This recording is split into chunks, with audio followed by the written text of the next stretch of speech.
안녕하세요. 오늘은 은퇴에 대한 이야기를 해보도록 하겠습니다.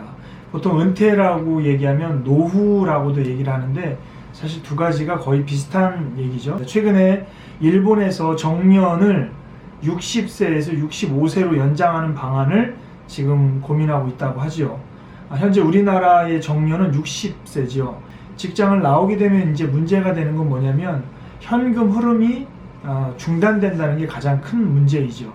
왜냐하면 돈이 들어와야 그 돈으로 생활을 하고 또 먹고 살 수가 있는데 들어온 돈이 갑자기 중단이 되면 그 소득의 멈춤으로 인해서 생활할 수가 없다는 것이고, 그렇게 됐을 때 또 다른 대출을 빌린다거나 위험한 사업을 하다가 더 큰 실수를 할 수도 있기 때문에 이 은퇴 설계는 미리미리 준비를 해 놓는 것이 매우 중요하다. 그래서 지금 보시는 여러분들이 젊다라고 해도 준비를 빨리빨리 할수록 훨씬 더 좋은 노후 준비를 할 수도 있다. 그리고 준비에 따라서 은퇴를 좀 더 빨리 할 수도 있겠죠. 지금 나이가 30인 사람이 10년 준비해서 45살부터 은퇴를 할 수도 있는 거고 50부터 은퇴를 할 수 있는 거고.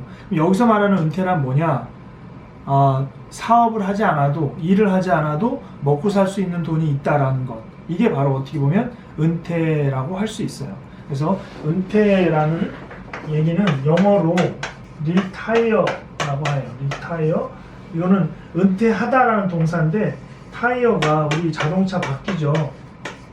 그래서 타이어를 새로 다시 타이어를 갈아 낀다라고 해서 여기에 명사를 붙여서 은퇴 이렇게 얘기를 합니다. 보통 우리가 35세의 사람을 기준으로 했을 때 이 사람이 직장 생활을 하다가 쭉 하다가 60세가 되면 정년을 맞이한다는 거예요. 정년. 그러면 원튼 원하지 않든 직장으로부터 나와야 되는데 여기까지는 안정적인 현금 흐름이 나오죠. 현금 흐름. 이거를 우리는 캐시플로우다 이렇게 얘기합니다. 캐시가 현금이죠. 현금이 플로우, 흘러간다 이런 거. 들어오는 것도 있고 나가는 것도 있는데 보통 이제 캐시플로우 인, 캐시플로우 아웃. 캐시플로우가 이제 들어와서 안정적으로 살다가 정년이 됨으로 인해서 이 캐시플로우가 스탑 된다는 거예요. 스탑. 멈추는 거예요. 다시 보통 90세 이상까지 수명이라고 본다면 이때부터 다시 타이어를 갈아 끼우고 살아야 된다. 그래서 보통 60세를 은퇴라고 얘기를 하는 거예요. 캐시플로우가 들어오는 게 있다면 캐시플로우가 어떤 형태로 들어오는지를 먼저 한번 잠깐 보면 1번이 근로소득이에요. 근로소득. 일을 하는 거죠. 직장인들이 직장에서 일을 하고 나오는 돈을 우리가 근로소득이라고 해요. 그럼 정년이 되면 근로소득이 멈추겠죠? 그러면 회사에서 나와서 이제 개인적으로 프랜차이즈를 한다든가 개인 사업을 할 수가 있겠는데 그걸 우리는 뭐라고 하냐면 사업소득이다 이렇게 얘기합니다. 사업소득. 건물주가 받는 게 뭐예요? 임차자들한테 받는 임대료. 이거를 우리는 임대소득이다 이렇게 얘기해요. 임대소득. 이거를 이제 임대료라고도 얘기하고, 다음에 가장 만만한 게 연금소득이다. 이거 연금소득. 또박또박 돈이 현금으로 들어오는 소득을 말하는데 이 연금의 종류가 약 4가지 종류가 있어요. 4가지 종류. 이 4가지 종류는 A번 가장 중요한 공적 연금이라고 그러는데, 공짜가 들어가면 정부에서 시행하는 연금을 말하죠. 그래서 보통 공적연금은 소득을 가지고 있는 사람들은 대부분 국민연금을 가지고 있기 때문에 우리나라 평균적으로 한 70만 원 정도 받는다고 되어 있어요. 근데 이것도 안 되는 사람들은 기초노령연금이라고 해서 또 한 20만 원 정도의 기본연금을 주기도 합니다. 공적연금이고, 두 번째 연금이 퇴직연금이라고 있어요. 퇴직연금. 이 퇴직연금이라는 거는 기업에 다니는 사람들이 기업주가 연봉의 12분의 1 정도를 1년에 한 번씩 또는 한 달에 한 번씩 연봉의 12분의 1을 쪼개서 나눠주는 건데, 이 퇴직연금은 기업에서 제공해 주는 거고 공적연금 국가에서 운영해 주는 거고, 이 퇴직연금 다음에는 개인적으로 이제 가입하는 개인연금이 있어요.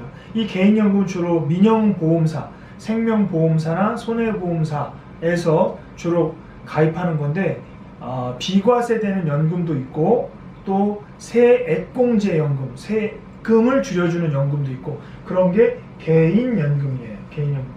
나는 계속 일을 하고 싶은데 소득이 중단되는 경우가 뭐가 있을까? 이걸 또 보면 정년이 돼서 일하러 오라는 데가 없으면 은퇴가 된 거죠. 두 번째, 질병이나 사고로 일할 수 없으면 이게 은퇴가 된 거예요. 실직되는 경우, 그죠? 실직. 여기서 얘기하는 정년은 나이가 꽉 차가지고 더 이상 나이가 들어서 일을 못하는 거고, 실직은 아주 젊은 거야. 나이가 30이나 40밖에 안 됐는데도 직장에서 갑자기 회사가 어려워져가지고 직원들을 정리하거나 명예퇴직을 시켜야 될 때 30살의 나이로 40살의 나이로 이렇게 이제 직장에서 나올 수 있는 그런 상황이 실직이라고 해요. 잡로스. 이런 상황이 되면 은퇴가 됐다 이렇게 얘기할 수 있는. 들어오는 돈이 있어야 나가는 돈이 있는데 들어오는 돈이 멈추면 나가는 돈이 계속 생기죠. 그래서 여기에서 적자라는 게 생기는 거죠. 가계부가 적자가 된다. 자, 그래서 이제 어떤 소득을 준비해야 되느냐? 근로소득, 사업소득, 임대소득, 연금소득인데 연금소득이 가장 노후를 준비하는, 은퇴를 준비하는 가장 안전한 소득이다. 왜냐? 임대소득을 만약 건물을 갖고 있어서 임대료가 매달 들어왔는데 공실이라고 하죠. 공실. 내가 가지고 있는 건물에 사람들이 임차해서 사업을 해야 되는데 장사를 해야 되는데 이 동네에 먹으러 오는 사람들이 없어서 임대를 하러 오질 않는 거예요. 그래서 공실이 생기면 내가 받던 임대료를 못 받게 되는 거예요. 그러면 이제 문제가 생기죠. 사업소득은 사업을 이제 은퇴해가지고 정년이 돼서 61세부터 김밥 천국을 하는데 폭망한 거야. 망한 거야. 그럼 김밥 천국이 망하면 사업도 안 되는 거죠. 예를 들면 그렇다는 거예요. 근로소득은 원래 이제 일하러 오는 데가 없으니까. 그 연금이 노후를 준비하는 가장 중요한 소득이다. 이것도 없고 이것도 없고 이것도 없으면 어떻게 해야 되느냐? 그 대안이 뭐냐면 주택연금이라는 거예요. 주택연금.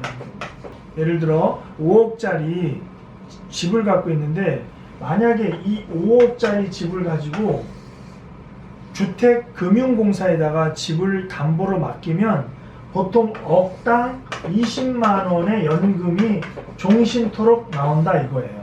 종신토록. 그럼 5억짜리 집이 있으면 얼마의 연금을 받을 수 있느냐? 5억 곱하기 20이니까 100만 원을 종신토록 받을 수 있다 이거예요.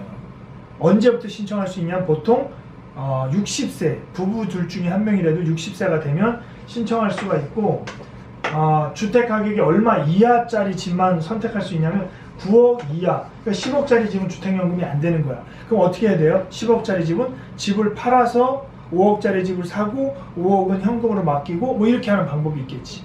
그래서 9억짜리 이하의 집을 60세 넘었을 때 신청할 수 있는데 지금 이 주택연금을 신청하는 사람들이 점점점 많아지고 있다. 작년 한 해만 5만 명이 신청을 했다는 거예요.